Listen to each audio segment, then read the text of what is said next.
ನಮಸ್ತೆ. ಇವತ್ತು ಬೆಳಗಿನ ತಿಂಡಿಗೆ ಪಾಲಕ್ ರೈಸ್ ಮಾಡ್ತಿದ್ದೀನಿ. ಬೇಕಾಗಿರುವ ಪದಾರ್ಥಗಳು: ಪಾಲಕ್, 4 ಹಸಿಮೆಣಸಿನ್ಕಾಯಿ, ಒಂದು ಸ್ವಲ್ಪ ಶುಂಠಿ, ಬೆಳ್ಳುಳ್ಳಿ, ಸ್ವಲ್ಪ ನೀರು ಹಾಕಿ ಸ್ಟವ್ ಮೇಲೆ ಇಟ್ಟು ಬೇಯಿಸ್ಕೋಬೇಕು.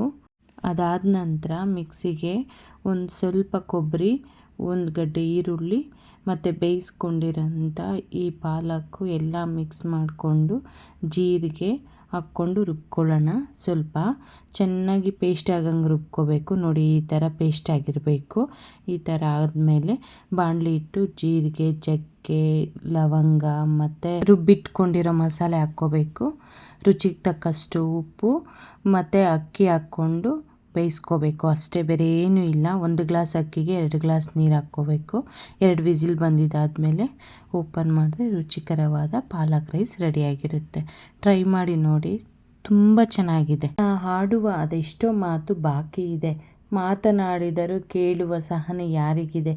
ಇದರ ನಡುವೆ ಮನಃಶಾಂತಿಯನ್ನು ಹುಡುಕಿದೆ, ಆದರೆ ಎಲ್ಲ ಕಡೆಯೂ ಮನಸ್ತಾಪಗಳೇ ತುಂಬಿದೆ. ಇದರೆಲ್ಲದರ ಜೊತೆ ಜೀವನ ನಡೆಸಬೇಕಿದೆ. ಇಷ್ಟ ಆದರೆ ಸಬ್ಸ್ಕ್ರೈಬ್ ಮಾಡಿ. ಧನ್ಯವಾದಗಳು. ಮತ್ತೆ ಸಿಗೋಣ.